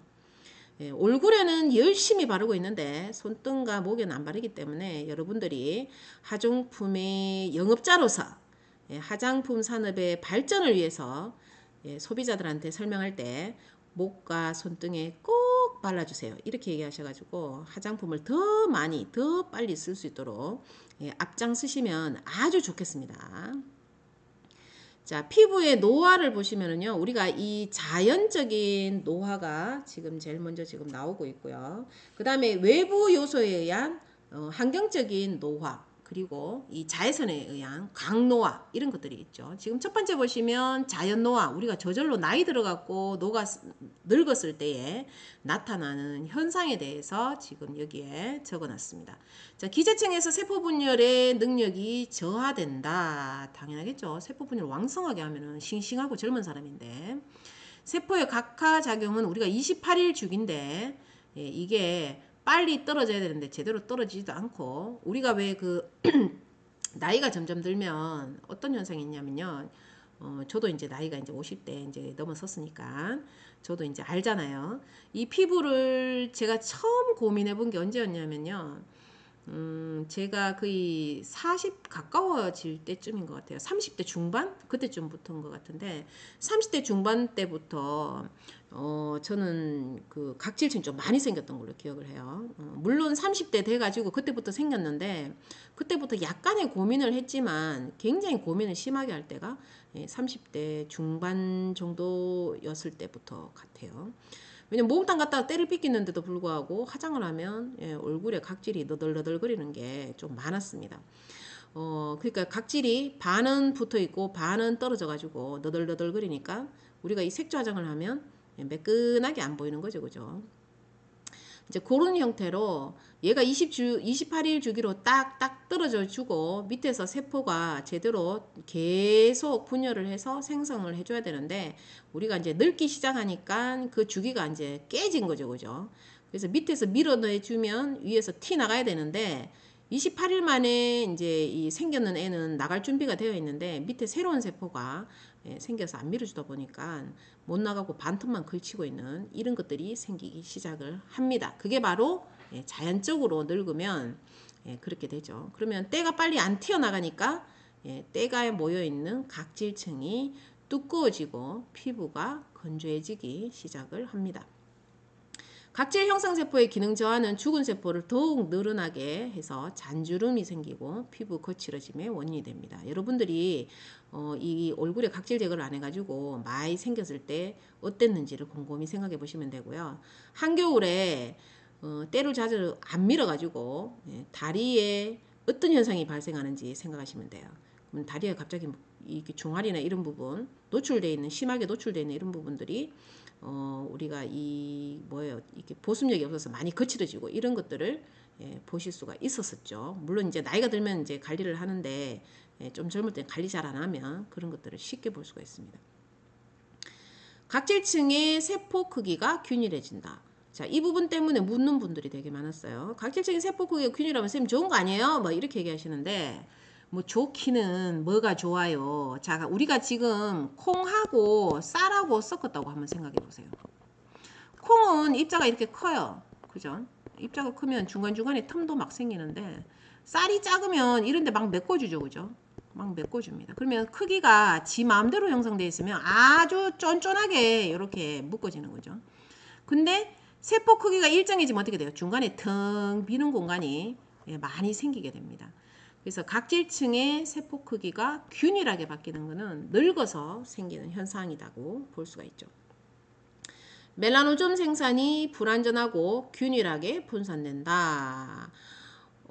우리가 이 나이가 들면 들수록 아마 노인들의 피부가 점점점 하얘지는 걸 여러분들이 많이 보실 거예요. 그래서 자외선에 대한 방어력도 떨어지기 때문에 열사병으로 쓰러지는 경우도 있고요. 피부가 점점점 하얘지잖아요.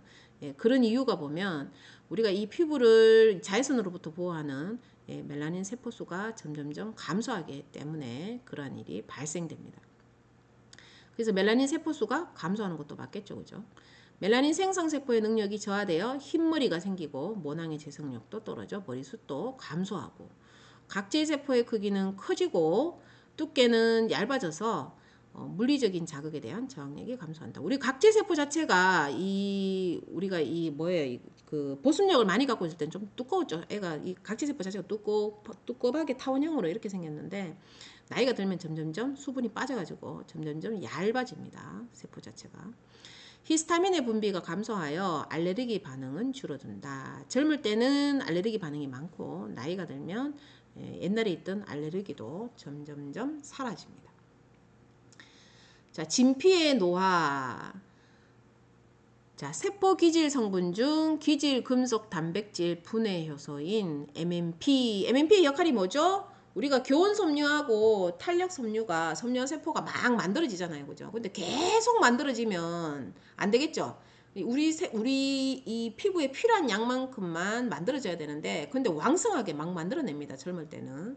그러면은 남았는 필요 없는 것들을 분해해서 다시 또 없애야지만 돼요. 그게 바로 금속 단백질 분해 효소라고 부르고 있습니다. 그냥 MMP로 줄여서 부르기도 하고요. 그래서 얘는 아연이 있어야지만 분해를 시키죠. 요게 시험 문제 한번 나왔었는데요. 금속 단백질 분해 효소라는 것도 이름을 기억하셔야지만 되고요. 그리고 아연 이온이 필요하다. 예, 분해시킬 때에 필요하다. 이런 것도 꼭 기억을 하시기 바랍니다. 시험 문제에 한번 출제가 됐었습니다. 기질 탄수화물이 감소하여 진피 두께가 감소하고 탄력과 수분 함유량이 줄어들어 피부는 가늘고 얇게 늘어져 주름이 생깁니다.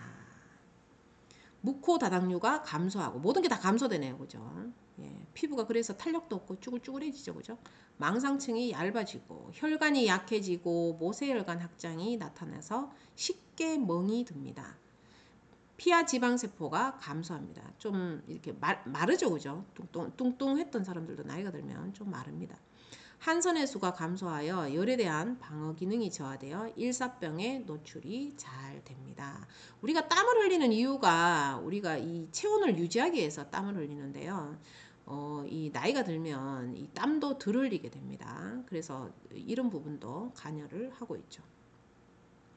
자, MMP에 대해서 제가 여기 네모표를 만들어서 적어놨네요.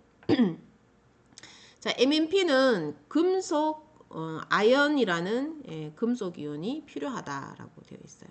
아연이 정답으로 출제가 됐었습니다. 그래서 MMP는 아연이 필요하다. 이렇게 기억을 해주시면 되겠습니다. 시험 문제에서 어떤 금속 이온이 필요합니까? 분해하기 위해서는 어떤 금속 이온이 필요합니까? 이런 식으로 출제가 됐었어요. 자, 나머지는 뭐 그냥 여러분들이 그냥 뭐 별로 많이 중요하지 않아서요. 이런 것들은 뭐 별로 시험 문제 나오지도 않을 것 같고 나와도 아주 쉽게 그냥 충분히 뭐 상식적으로 맞출 수 있을 정도로 나와주면 좋겠는데 출제는 계속 안 되고 있습니다. 아마 안 나올 것 같은 느낌도 들고 뭐 낼 거 없으면은 문제 주려고 뭐 점수 주려고 낼 수도 있을 것 같아요. 혹시 제 강의 듣는 출제위원님들은 좀 쉬운 문제를 좀 많이 내주시면 아주 감사하겠습니다. 자, 이제 모발에 대해서 넘어가 보도록 할게요. 그 나머지는 별로 안 중요해서 그냥 여러분들이 그냥 가볍게 한 번만 읽어보시면 될 것 같습니다. 우리가 이 모발에 관련된 거는 우리가 기능성 제품들이 있죠. 예, 기능성 그 탈모 관련된 제품들이 있기 때문에 그래서 우리가 이 화장품에서 모발도 다루고 있습니다. 자, 모발은 크게 모근부와 모관부로 나뉘고 있습니다. 즉, 우리가 보이는 피부 껍데기 바깥으로 튀어나와 있는 틀을 우리는 모관부라고 부르고 있고요. 피부 속에 깊숙이 뿌리처럼 박혀 있는 틀을 모근부라고 부르고 있습니다. 그래서 크게 모관부, 모근부 이렇게 구분이 되고 있어요. 그러면은 자, 모근부는 어떻게 구성이 되어 있고 자, 모관부 부분은 어떻게 구성이 되어 있는지 시험 문제 단골로 엄청나게 많이 출제가 되고 있습니다. 자, 그러면 모근부 부분을 한번 보시면은요. 자, 모근에서 근은 뿌리 근자를 말하겠죠. 그죠? 저 피부 밑에 있는 박혀 있는 뿌리 부분. 뿌리 부분을 보시면은 자, 우리가 여기 털의 뿌리 부분이라고 보시면 돼요. 요 부분에서 우리가 요렇게 볼록하게 이렇게 올라가 있습니다. 그래서 젖꼭지처럼 보인다고 해서 모유두라고 부르고 있고요. 그 다음에 이 모유두에는 이렇게 모모세포가 붙어 있어요. 모모세포가 뭐냐면 머리털을 만들어내는 세포라고 보시면 돼요. 그러면 이 모모세포는 이 모유두가 젖꼭지라 그랬잖아요. 젖꼭지로부터 영양분을 공급받습니다. 그래서 이 모유두에는 모세혈관이 연결되어 있고요. 이 모세혈관에서 영양분이 모유두로 공급이 되고 이 모유두가 모모세포에다가 영양분을 주는 거겠죠. 그리고 이 모유도 위에는 보면 우리가 머리카락 색깔을 결정하는 이 색소세포가 있다고 보시면 됩니다. 그래서 요거를 전체 우리가 모구라고, 요 부분을 모구라고 부르기도 해요. 시험 문제에 많이 출제되는 거는 모모세포, 모유두, 요게 출제가 많이 되겠죠. 그래서 모유두 부분에 모모세포가 붙어 있다. 머리털을 만들어내는 세포는 무엇입니까? 이렇게 나오면 모모세포, 요렇게 기억을 하시면 되죠. 자, 모구부, 뿌리의 둥그런 부분, 뿌리의 요 둥그런 부분을 모구. 자, 모구부에 해당되는 부분은 뿌리 부분의 둥그런 부분을 얘기한다. 자, 모유두는 모세 혈관으로부터 영양분을 받아서 산소와 영양분을 다 공급한다라고 되어 있죠. 그래서 머리카락이 쭉쭉쭉 잘 자라도록 그렇게 젖을 준다, 이렇게 생각을 하시면 되겠습니다. 자, 그 다음에 보시면 내모근초, 외모근초 이렇게 되어 있는데, 모근 부분에서 안에 있는 부분과 바깥에 있는 부분을 말하는데요. 지금 여기에 보시면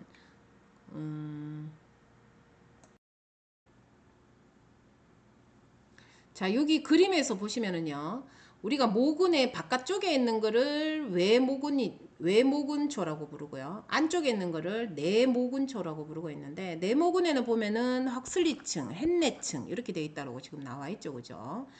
자, 내모근초는 두 발을 표피까지 밀어 보낸 후에는 비듬이 되어 두피에서 탈락이 됩니다. 요것만 기억을 하시면 되겠습니다.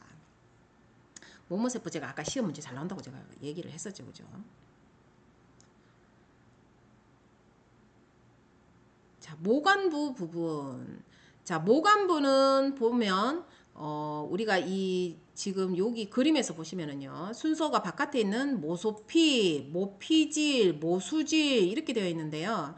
모수질은 그냥 이 하는 역할이 뭔지는 사실 알려져 있지는 않아요. 근데 이 모수질은 우리가 짠머리에는 존재하지 않고요. 이 굵은 머리에만 존재를 하고 있습니다. 그래서 아마 심 같은 이런 느낌인 것 같아요. 심 아니면 뭐 나무에서 물이나 영양분 나른다고 해야 되나? 뭐 하여튼 뭐 역할은 정확하게 알려져 있지는 않은데 뭐 대충 생각하기에 뭐 물이나 영양분이 나르지 않겠나? 뭐 이렇게 보고 있습니다.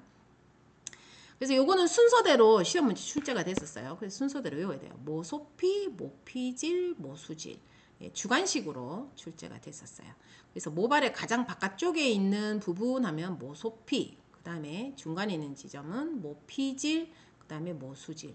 우리가 염색할 때 보면 우리가 이 모소피가 우리가 이렇게 비늘처럼 이렇게 되어 있거든요.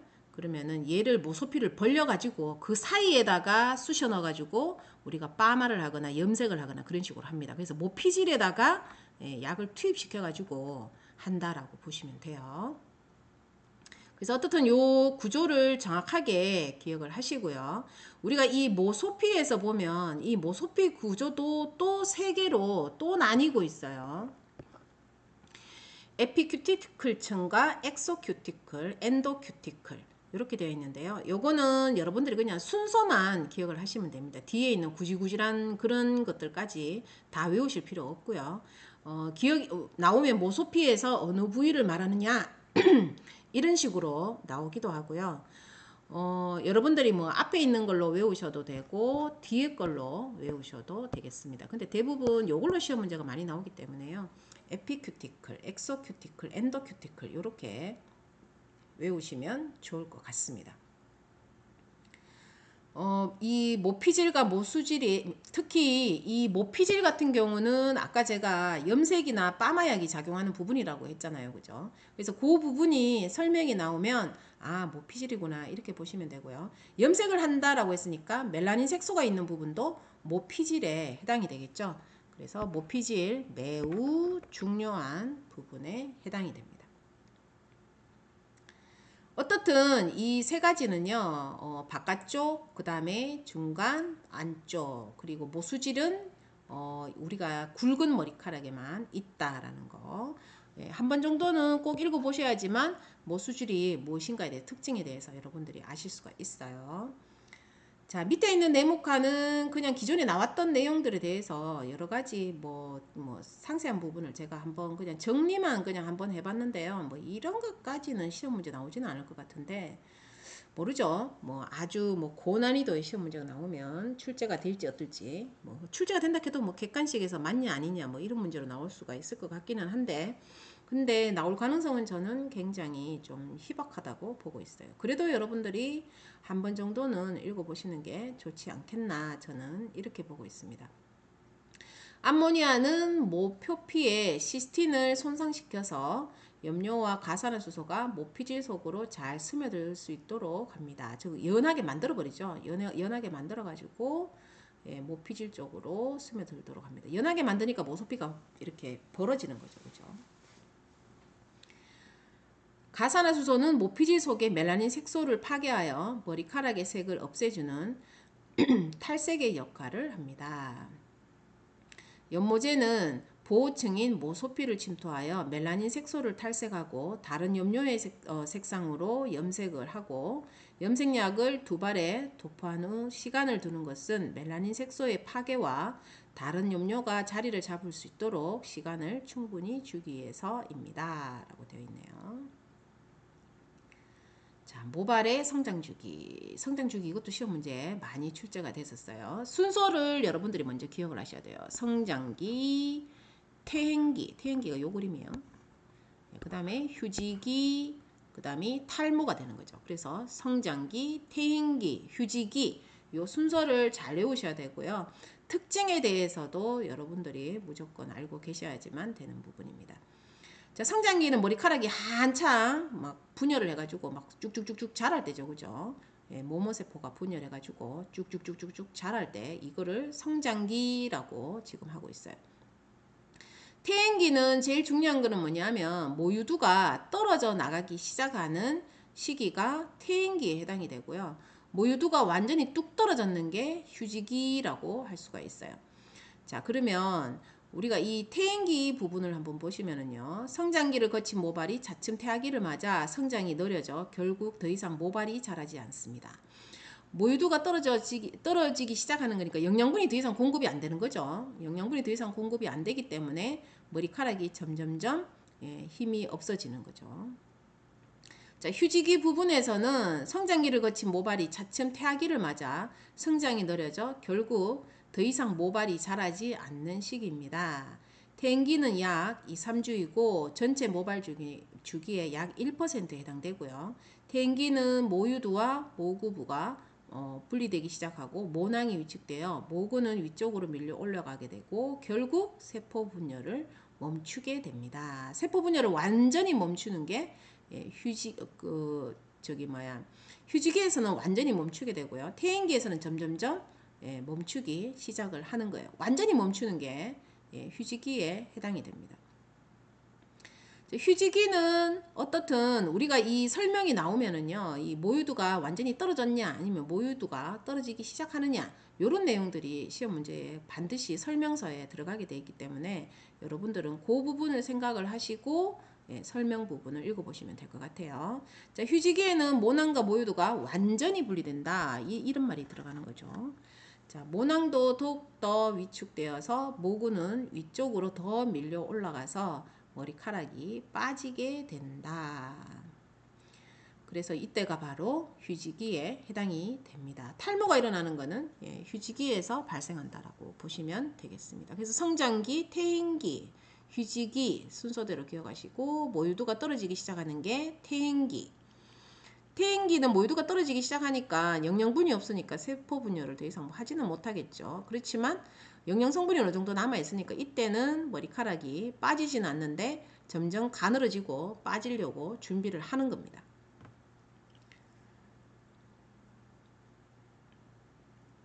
자, 팁 부분은 앞에 있는 걸 제가 가져와서 그냥 한 번 더 적어봤습니다. 징크피리치온액 50%는 자, 기능성 화장품 기준 및 시험 방법에 따른 징크피리치온을 가지고 정제수, 소듐, 폴리, 나프탈렌, 설포네이트 등을 혼합하여 균질하게 만든 원료이다. 즉, 이 말은 징크피리치온에다가 다른 것들을 혼합해서 만든 그러한 기능성 이 탈모 기능성 원료로 지정되어 있는 게 징크피리치온액 50%다 라는 거 기억을 하시면 좋겠죠.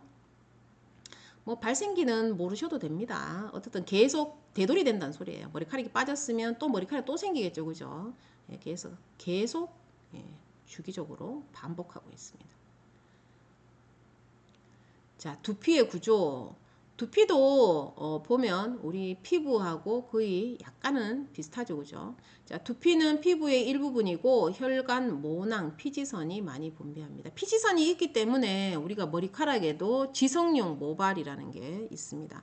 진피층에는 모세혈관이 많이 분포되어 있고 두부 외상에 의한 출혈이 발생하고 머리카락을 통해 감각을 느낄 수 있도록 조밀하게 신경이 분포되어 있습니다. 뭐 두피에 뭐 신경이 없으면 머리카락 한 움큼씩 뽑아도 따갑지도 않겠죠. 두피의 구성, 뭐 외피, 두개피, 두개피하 조직 이렇게 되어 있다. 그냥 한 번만 읽어보시면 되고요. 뭐 달달 외우실 필요는 없을 것 같습니다. 두피의 기능도 피부의 기능과 거의 흡사하기 때문에요. 그냥 가볍게 읽어보시면 될 것 같아요. 외우실 필요까지는 없을 것 같고요. 자, 조갑. 조갑은 손톱과 발톱을 조갑이라고 부르고 있어요. 우리가 딱딱한 경단백질을 케라틴이라고 부르고 있는데요. 이런 손톱과 발톱은 케라틴으로 구성되어 있습니다. 자, 조갑의 구조라고 해가지고 즉 제가 요 밑에 보면 이 손톱의 구조를 지금 그림을 그려놨는데요. 우리가 아까 머리카락은 모모세포라는 게 있었죠. 예, 손톱을 자라게 하는 것은 조모세포에 해당이 됩니다. 그래서 조모세포 요거는 여러분들이 기억하면 좋을 것 같고요. 다른 거는 그냥 이런 게 있구나 정도만 그냥 알고 계시면 될 것 같습니다. 그렇게 중요한 부분은 아니에요. 왜냐하면 기능성 제품이 아니고 뭐 매니큐어 제품이기 때문에 그래서 여기에는 집중적으로 시험 문제가 출제되지는 않을 걸로 저는 예상을 하고 있어요. 그래서 여러분들이 그냥 조모 부분만 기억을 하시면 좋을 것 같아요. 자, 우리가 손발톱의 기능에 대해서 나오고 있죠. 자, 손끝과 발끝을 보호하기 위해서 손발톱이 존재하고 있고요. 물건을 잡도록 이 받침대 역할을 한다라고 했어요. 우리가 만약에 손톱 발톱이 없으면 물렁물렁하기 때문에 물건이 제대로 잘 안 잡히겠죠. 그 다음에 장식의 기능, 그다음에 방어 및 공격의 기능, 남들을 핥힐 때 사용할 수 있기 때문에 공격의 기능, 방어의 기능 이런 것들이 있는 것 같습니다. 그 외에 손발톱에 병에 대해서 지금 나와 있는데요. 조갑박열증, 조갑주의염, 조갑박리증, 시용조 조갑, 조갑백선. 이거는 그냥 제가 재미로 적어봤고요. 여러분들이 모르셔도 되고 안 읽어보셔도 괜찮습니다. 자, 피부의 모발 상태 분석. 우리가 맞춤형 화장품에서도 보면 이 두피의 이 머리카락이나 이런 거 관련돼 가지고 처방하기 위해서 이 모발 상태나 이런 것들을 측정하는 것들도 요즘 기계가 많이 나왔고요. 그다음 피부의 상태도 측정하는 것들이 요즘은 굉장히 기술이 많이 발달돼 있더라고요. 자, 피부 타입은 건성, 주성, 지성 이렇게 뭐 세 가지가 대표적이지만 요즘은 건성과 지성을 짬뽕시킨 복합성 이런 것들도 많이 나오고 있습니다. 특히 우리가 이 여드름성 피부라고 하면 지성 피부에 해당되는데도 불구하고 뭐 입 주변이나 이런 쪽은 또 근성을 동반한 이런 골치 아픈 복합성 피부들도 많죠. 복합성 피부들이 오면 화장품을 두 가지를 밀어서 매출을 더 많이 올릴 수 있도록 유도시키면 아주 좋을 것 같습니다. 자, 어떻든 중성 피부와 건성 피부, 지성 피부, 뭐 복합성 피부 이런 것들은 무슨 피부인지 여러분들이 잘 알고 계실 거고요. 자, 민감성 피부라고 하면 뭐냐 하면 정상적이지 못한 피부를 우리는 민감성 피부라고 하고 있죠. 뭐 아토피 피부라든지 여드름성 피부 또는 뽀르지가 나거나 또는 우리가 스트레스나 또는 뭐 생리, 과한 운동 뭐 이런 걸로 인해서 일시적으로 민감성 피부가 발생하기도 합니다. 그래서 피부가 민감할 때는 우리가 기능성 화장품을 처방하지는 않죠. 우리가 이 초민감 상태의 피부를 그 아기 피부로 두고 있는데요. 이러한 아기 피부나 민감성 피부에 가장 많이 처방하는 제품이 민감성 화장품. 그럼 민감성 화장품의 반대는 기능성 화장품. 그래서 민감성 피부에는 우리가 기능성 화장품을 제가 말하는 기능성 화장품은 아토피나 보습을 얘기하는 게 아니고요. 미백이나 주름 이런 것들을 처방하지는 않습니다. 자, 그 다음에 지성 피부는 피지가 가다하게 분비되는 걸 우리가 지성 피부라고 하고 있고요.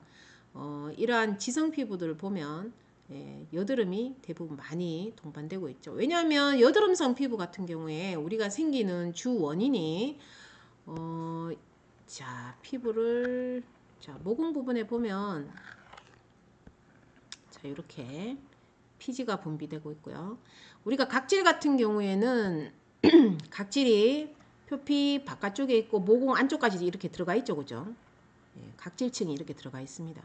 그러면 각질층이 28일마다 주기로 탈락하잖아요. 그죠? 그럼 모공 안쪽에 있는 각질이 탈락해서 튀어나오겠죠. 튀어나와야 되는데 이게 땀 나오고 각질 나오고 거기다가 피지가 나오게 되면 이 모공 부분을 꾹 막아버려요. 정체돼 버리죠.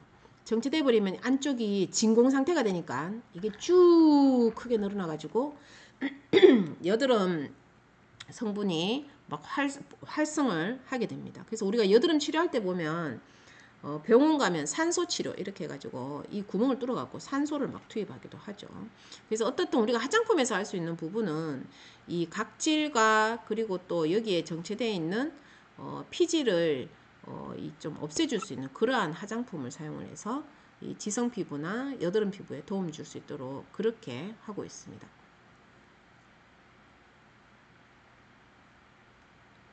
자, 염증의 국소 증상. 우리가 여드름을 생각을 하시고 이걸 보시면 되는데요. 우리가 여드름 생길 때, 뽀루지 생길 때, 그때 보면은 자, 우리가 염증의 4대 요소를 통증, 홍반, 부종, 발열 이렇게 요거를 염증의 4대 요소라고 하고 있다. 자, 아프면 처음에는 약간 욱신욱신 쑤시다가 그 다음에 빨갛게 변하다가 갑자기 팅팅 붉고 부풀어 오르죠. 그죠? 팅팅 부풀어 오르면 열도 풀풀 나고 가렵습니다. 그래서 요게 바로 염증의 순서라고 볼 수가 있는데요. 통증, 홍반, 부종, 발열. 요게 시험 문제에 한번 나왔었어요. 자, 국소 증상은 염증 부위의 혈관 이완, 모세 혈관의 투과성 증가, 혈류 증가로 인해서 발생합니다. 혈액의 염증 부위 쪽으로 증가하여 홍반, 발열 증세가 생기고요. 아마 이 홍반, 발열 요 부분이 아마 시험 문제 나왔던 것 같아요. 홍반, 발열. 혈관 투과성이 증가하여 조직에 체액이 축적되어 부종이 생기고요. 순서대로 지금 나와 있죠, 그죠? 신경 말단을 자극하는 히스타민 이거는 나온 적 없어요. 이건 나온 적 없고 요렇게 세 가지가 나오면서 부종인가 홍반인가 발열인가 모르겠어요. 여기에 한 개가 주관식으로 갈로로 나왔었어요. 그래서 어떻든 여러분들이 외우실 때는 지금 이 4대 요소에 대해서 외우셔야 되고요. 그 다음에 지금 여기 보면 염증 부위 쪽으로 혈액이 증가한다라고 지금 되어 있죠. 그리고 체액이 축적되어 있다라고 되어 있는데 우리가 보통 물을 많이 퍼마시면은 사람이 좀 붓죠. 그죠? 그래서 물을 많이 퍼마시면 붓기 때문에 체액이 모이면 부종, 팅팅 붓는다 이렇게 보시면 되고 피가 한쪽으로 쏠리게 되면 홍반, 빨갛게 변하고 발열, 열이 풀풀 난다 이렇게 기억을 하시면 될 것 같습니다. 아, 죄송합니다. 이거 순서는 상관이 없네요. 예, 순서는 아닙니다. 순서는 상관이 없고요. 그냥 4대 요소만 기억을 하시면 될 것 같고 순서는 요걸로 그냥 2번, 3번으로 그냥 외우시면 될 것 같아요. 혈액이 모이면 홍반과 발열이 발생하고 체액이 모이면 부종이 생긴다. 이렇게요. 자, 피부 타입 검사법, 피부 수분 측정법. 자, 주관식으로 경피 수분 손실량이라는 게 시험 문제 나왔었고요.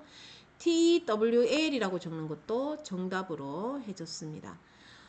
자, 각질층을 통해서 대기 중으로 빠져나가는 수분의 양을 의미합니다. 요걸 측정하는 것을 우리는 경피 수분 손실량이라고 부르고 있어요. 그래서 이 밑에 게 설명이 나오면 예, 경피 수분 손실량이라고 적을 수가 있어야 되고요. 딱 한 번 출제가 됐지만 제가 볼 때는 예, 장기적으로 봤을 때는 출제가 좀 자주 되지 않겠나? 저는 이렇게 보기 때문에 예, 반드시 기억을 하시기 바랍니다. 자, 건적의 분광 분석법. 건적외선을 피부에다가 싸가지고 예, 피부 수분 상태를 측정하는 방법을 의미하고요. 그 다음에 물은 전기가 잘 통하죠, 그죠? 그래서 전기 전도도법도 사용을 하기도 합니다. 자, 어떻든 여기에서 제일 중요한 거는 경피 수분 손실량이고요. 전기 전도도법도 기억을 하시기 바랍니다. 자, 유분을 측정하는 방법은 카트리지 필름으로 사용을 하기도 하고요. 그 다음에 생체 전기 저항 분석법을 사용하기도 합니다. 그렇게 해서 우리는 피부에 유분이 많이 있나 없나 이런 식으로 측정을 하고 있어요. 예, 다른 거는 뭐 별로 중요하지는 않을 것 같아요.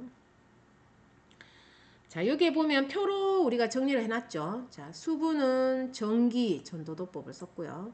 자, 유분은 카트리지, 그리고 흡묵지. 왜 그 우리가 피지가 먹는 이 종이 있죠. 흡수하는 종이. 예, 그런 걸로 지금 하고 있고요. 탄력도는 음압을 가한 후에 상태 복원 정도. 눌렀다가 튀어나오는 정도. 예, 그런 거. 그다음 주름은 레플리카 분석법하고 피부 표면 형태 측정법. 자, 그 외에도 보면 뭐 이거는 멜라닌, 이거는 색소, 뭐 이거 홍반은 헤모글로빈, 홍반 헤모글로빈 요거는 기억을 꼭 해주시고요. 피부 보습도는 경피 수분 손실량 반드시 기억을 하셔야 되고요. 그리고 뭐 음압 눌렀다가 튀어나오는 거는 탄력. 그리고 요거 두 가지도 기억하셔야 되고 주름 부분도 기억하시면 좋을 것 같습니다. 요 정도로만 기억을 하시면 되니까 몇 번 반복적으로 읽어보시면 될 것 같아요. 자, 모발의 선상을 측정하는 방법인데요. 이거는 별로 중요하지 않아서 여러분들이 그냥 한 번만 읽어보시면 되는데 보통 머리카락이 손상되는 주 원인이 물리적인 요인은 뭐 머리카락을 뭐 타올로 너무 심하게 닦거나 빗으로 잘못 빗었을 때 그리고 드라이기라든지 뭐 여러 가지 그러한 것들 때문에 손상되기도 하고요. 요즘은 사실 머리카락이 많이 손상되는 이유가 뭐 염색이나 파마를 많이 해가지고 이 손상이 제일 많이 일어나고 있죠. 그 외에도 뭐 호르몬의 문제 때문에 손상이 일어나기도 하고 자외선에 심하게 노출이 돼서 예, 손상이 일어나기도 합니다. 이러한 것들이 다 예, 머리카락을 손상시키는 주 원인이다 이렇게 보면 되고요. 머리카락이 얼만큼 단단한지 뭐 이러한 측정법인데 요거는 그냥 한 번만 읽어보시면 될 것 같습니다. 뭐 어릴 때 머리카락 싸움하듯이 그런 거랑 비슷하다라고 보시면 생각을 하시고 예, 읽어보시면 될 것 같아요. 뭐 외우지는 않으셔도 괜찮습니다. 탈모 비든 증상. 자, 남성형 탈모증. 요즘은 뭐 남성은 솔직히 호르몬 때문에 그런데 여성도 요즘 들어서 뭐 이 탈모증이 점점 일어나기 시작했고요. 스트레스 때문에 요즘은 또 원형 탈모증도 많이 일어나고 있죠. 그래서 이 남성형 탈모증과 원형 탈모증만 여러분들이 좀 기억을 하시면 되는데 특히 이 남성형 탈모증은 보시면은 테스토스테론은 모낭에 존재하는 5알파 하노노소에 해당된다라고 지금 되어 있죠. 지금 이 부분이 시험 문제에 한번 출제가 됐었고요. 자, 디하이드로 테스토스테론으로 전환된다라고 되어 있는데 어떻든 우리가 이 남성의 탈모를 유발시키는 남성 호르몬은 무엇입니까? 이렇게 시험 문제에 출제가 된 적이 있었어요. 그래서 여러분들이 뭐 DHT 이렇게 예, 똑똑하게 이렇게 외우신 분들도 있으시더라고요. 이 너무 단어가 기니까 예, DHT 이렇게 적으셔도 되겠습니다. 만약에 한글로 적어라 이렇게 얘기하면 DHT 이렇게 적으시면 되거든요. 예, 그래서 DHT로만 기억하시는 게 좋을 것 같아요. 자, 탈모의 주 원인은 호르몬 때문에 유전돼서 나타나는 경우도 있고요. 그 외에 뭐 임신이나 여러 가지 병 이런 것 때문에 호르몬으로 탈모가 일어나기도 하고, 또는 스트레스, 생활 습관, 또는 모발 공해, 뭐 파마, 드라이, 염색 이런 것들 많이 해가지고 생기기도 한다라고 되어 있습니다. 자, 비듬이 주관식으로 출제가 됐었어요. 비듬은 줄줄줄 뭐 이상한 글씨 같은 거 막 적어놨다가 뭐라고 나왔느냐 하면은 어, 죄송합니다. 제가 기미하고 조금 헷갈렸습니다. 죄송해요.